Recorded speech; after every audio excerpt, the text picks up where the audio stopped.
Market లో invest చేసి మీ డబ్బులు డబుల్ చేసుకోవాలనుకుంటున్నారా? సుందరరామిరెడ్డి గారి సెమినార్ కి అటెండ్ అవ్వండి.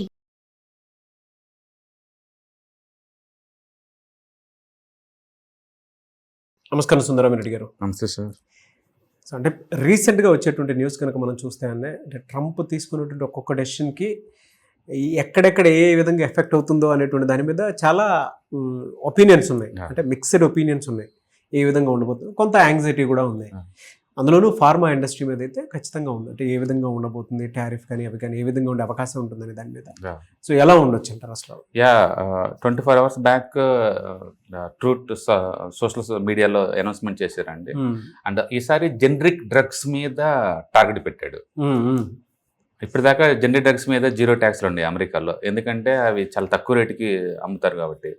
జనరల్ గా టాబ్లెట్ 10 రూపీస్ ఉంది అనుకోండి, జనరిక్ నీకు 1 or 2 రూపీస్కే దొరుకుతాయి అనమాట. అందుకని అమెరికాలో చీపెస్ట్ డ్రగ్స్ అంటే ఇండియా వాళ్ళ జనరిక్ డ్రగ్సే. అంటే total American generic drugs market లో ఇండియన్ వాటా 40% ఉంటుంది. అంత పెద్ద మార్కెట్ ఇండియా వాళ్ళది. అందుకని మెజారిటీ ఫార్మా కంపెనీస్, పర్టికులర్ గా హైదరాబాద్ లో ఉన్న ఫార్మాస్యూటికల్ కంపెనీస్ అన్నిటికి కూడా వాళ్ళ టార్గెట్ ఎప్పుడు అమెరికా ఉంటుంది. ఎందుకంటే డ్రగ్స్, జెనరిక్ డ్రగ్స్ బాగా తయారు చేస్తారు వీళ్ళు. ఈసారి ఏంటంటే విత్ ఇన్ ద 2 years కల్లా మొత్తం మ్యానుఫ్యాక్చరింగ్ ఫార్మాస్యూటికల్స్ లో not only original drugs, even generic కూడా అమెరికా గడ్డ మీద తయారు చేయాలి. మీరు ఎవరైనా అమెరికా కాకుండా బయట నుంచి మా దేశం ఇంపోర్ట్ చేసుకుంటే కనుక August 28 తర్వాత, ఇప్పుడు కాదు 2 years టైం ఇస్తున్నాడు. August 28 తర్వాత 100% ట్యాక్స్ అంటున్నాడు డైరెక్ట్ గా. అదే ఆ తర్వాత మళ్ళీ 1 year కి 200% ట్యాక్స్ అంటున్నాడు. ఎక్స్పెక్ట్ చేయండి 29 కల్లా. కాకపోతే ఏంటంటే 2 years టైం ఇచ్చాడు. ఇప్పటి నుంచి 2 years 0 ట్యాక్స్ ఉంటాయి. ఈ లోపు మనోళ్ళు అప్పటికప్పటికే ఓవర్ నైటే అక్కడ మ్యానుఫ్యాక్చరింగ్ ఫెసిలిటీ పెట్టడం హైలీ ఇంపాసిబుల్. కాకపోతే అక్కడున్న మ్యానుఫ్యాక్చరింగ్ వాళ్ళతో టైప్ అయ్యి జనరిక్ డ్రగ్స్ తయారు చేసుకోవచ్చు, లేదా టెక్నాలజీ లేదా ఏదే విధంగా ఉన్న యూనిట్స్ కొనేసైనా బిగింగ్ చేసుకోవచ్చు అనమాట. గత 2 years టైం ఇచ్చాడు. కాకపోతే ట్రంప్ 2 years తర్వాత ఉండడు పార్టీలో. సెకండ్ టర్మ్ కూడా ఎండ్ అయిపోద్ది కదా. అవునవును. అంటే అతను దిగిపోయే టైం తర్వాత ఎవరు వస్తారో తెలియదు కదా. అందుకని ట్రంప్ ఈ టారిఫ్ ఎఫెక్ట్ కాకముందు 5 నెలల ముందే దిగిపోతాడు ఆయన. కాబట్టి మార్కెట్ ఏంటంటే ఎప్పుడు కూడా ఫ్యూచర్ ఎర్నింగ్స్ బేస్ గా తీసుకొని ఈ రోజు రియాక్ట్ అవుద్ది. అందుకని అది ఫార్మాస్యూటికల్స్ లో వీళ్ళు ట్యాక్స్ వేయబోతున్నారు అని న్యూస్ తోటి మార్నింగ్ అది -2 లో ఓపెన్ అయింది. ఇప్పుడైతే -1.3 లో క్లోజ్ అయింది. బట్ స్టిల్ నెగిటివ్ న్యూస్ అది. ఈ మధ్యకాలంలో సైలెంట్ గా ఉన్నాడు, ఏందా ఇరాన్ యుద్ధం చేసుకుంటూ అనుకున్నా, మళ్ళీ బిగిన్ చేశాడు. ఈసారి క్లియర్ గా ఇండియన్ జనరిక్ డ్రగ్స్ మీద ఫోకస్ చేశాడు. ఎలా సార్ అంటే ప్రతిసారి ఎఫెక్ట్ అనేది పెరుగుతూ వస్తూ ఉంది. అండ్ అన్సర్టనిటీ అనేది కూడా మనకు కనిపిస్తుంది ఏ విధంగా ఉండబోతుంది అని.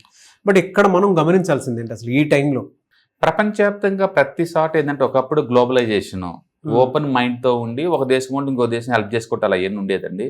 ఇప్పుడు ప్రతి చోట కూడా లేదు, ప్రొటెక్టిజం వచ్చేసింది. వాళ్ళ ఇండస్ట్రీ వాళ్ళ కంట్రీ ఫస్ట్ అనే థాట్ ఇప్పుడు వచ్చింది అనమాట. ఇప్పుడు అమెరికా ఏంటంటే ఆల్మోస్ట్ 4 trillion ఎకానమీ అది పర్ ఇయర్ కన్జంప్షన్. అంటే ఒక సంవత్సరంలో వాళ్ళు ఇండియా మొత్తం ఎంత ప్రొడ్యూస్ చేస్తారో అంత కన్జంప్షన్ చేస్తారు ఒక్క దేశమే. న్యాచురల్గా ఏ దేశమైనా సరే అమెరికన్ మార్కెట్ టార్గెట్ చేస్తారు. ఎందుకంటే ప్రపంచంలో 35 crore population and high end consumption ఉన్న కంట్రీ అది. ప్రతి ఒక్కరికి ఆ మార్కెట్ కావాలి. కానీ ఈ అమెరికన్స్ ఏంటంటే ఆ మార్కెట్ని అడ్డంగా పెట్టుకొని మీ మీద బెదిరిస్తూ ఉంటారు. మీరు వేరే దేశంతో బిజినెస్ చేయకూడదు, వేరే చోట ఆయిల్ ఇంపోర్ట్ చేసుకోకూడదు, చేస్తే ఏమవుతుందంటే మా దేశంలోకి వెళ్ళొచ్చాయి, చేస్తే ఇంత ట్యాక్స్లు వేస్తాం. అంటే వాళ్ళ దేశంలో ప్రజలకు తక్కువ రేటుకి వస్తున్నాయి ఎన్ని చూడాలి ఇప్పుడు. అవును, తక్కువ రేటుకి వస్తే వాళ్ళకే బెనిఫిట్ కదా, వాళ్ళు అది చూడలేదు. వాళ్ళు మా కంట్రీకి ఏంటి లాభం, మాకేంటి లాభం అన్నట్టు చూస్తున్నారు అనమాట. రీసెంట్ గా సుప్రీంకోర్టు కూడా అది ఇల్లీగల్ అని చెప్పేసి క్లియర్ గా మనీ బ్యాక్ ఇమ్మని కూడా రూల్ ఇచ్చిందండి. కాబట్టి ఇంకో రూట్ లో వీళ్ళు ఎత్తుకొని ట్యాక్స్లు వేస్తున్నారు అనమాట. అంటే ప్రస్తుతానికి అయితే 2 years విండో ఇచ్చాడు. 2 years తర్వాత నెక్స్ట్ గవర్నమెంట్ వాళ్ళు డిసిషన్ మేకింగ్ మీద డిపెండ్ అయి ఉంటుంది. బట్ ట్రంప్ ఉన్నంత కాలం ఏదో ఒక చోట టారిఫ్ చెప్పేసి గెలుపుతూనే ఉంటాడు. కాబట్టి స్టాక్ మార్కెట్ లో ముందు పోయే ఛాన్సే లేదు ట్రంప్ ఉన్నంత కాలం, ఇండియన్ స్టాక్ మార్కెట్ పర్టికులర్ గా. ఏదో యుద్ధం అన్న ఉంటుంది, ఆ ఇరాన్ తోటి యుద్ధం అంతే కంటిన్యూ చేస్తూ ఉంటాడు, లేదా టారిఫ్ చెప్పేసి బెదిరిస్తానికి ట్రై చేస్తూ ఉంటాడు. మొత్తానికి అయితే అన్సర్టనిటీ ఎక్కువ ఉంటుంది. కాకపోతే ఒక్కో టైంలో ఒక్కొక్క సెక్టార్స్ మీద ఫోకస్ చేస్తున్నాడు. ఈసారి జనరిక్ డ్రగ్స్ మీద టార్గెట్ చేస్తాడు. అంటే మనం సేఫ్ సైడ్ ఉండాలంటే అలా ఈ టైంలో ఇప్పుడు ఉన్న దాంట్లో మనం సేఫ్ సైడ్ ఉండే ఛాన్సే లేదు. ఎందుకంటే నీకు ఎక్సెస్ అంటే ఓవర్ ప్రొడక్షన్ కెపాసిటీ ఉంది ఆల్రెడీ. అమెరికన్ టార్గెట్ గుర్తు పెట్టుకొని ఇండియాలో చాలా మంది కంపెనీస్ ఎక్స్పాండ్ చేసుకొచ్చున్నారు. ఇప్పుడు వాళ్ళు డ్రగ్స్ అని టారిఫ్ డ్రగ్స్ ఏం చేసుకుంటారు? ఇంకా ఖచ్చితంగా మీరు ఎక్స్పోర్ట్ చేయాల్సిందే.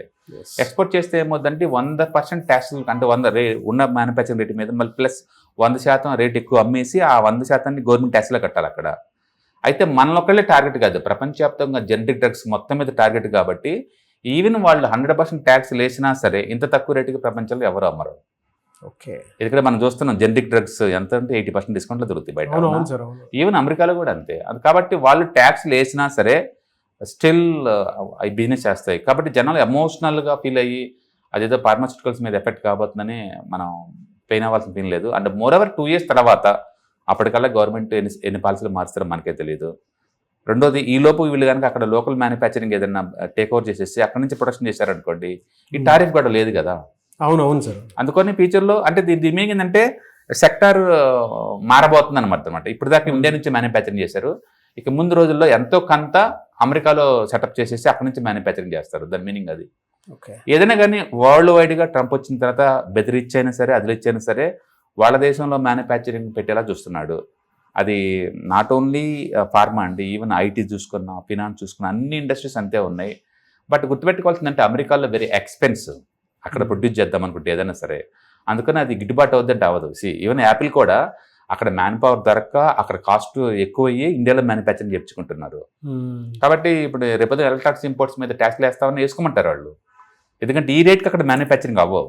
అదే కాబట్టి కాస్ట్ అడ్వాంటేజ్ ఇండియాలో ఉంది, ఇంటెలిజెంట్ అడ్వాంటేజ్ ఉంది, ఇంటర్నెట్ ఉంది, పవర్ ఉంది, మ్యాన్ పవర్ ఉంది, అన్నీ ఉన్నాయి ఇక్కడ చీప్ లేబర్కి.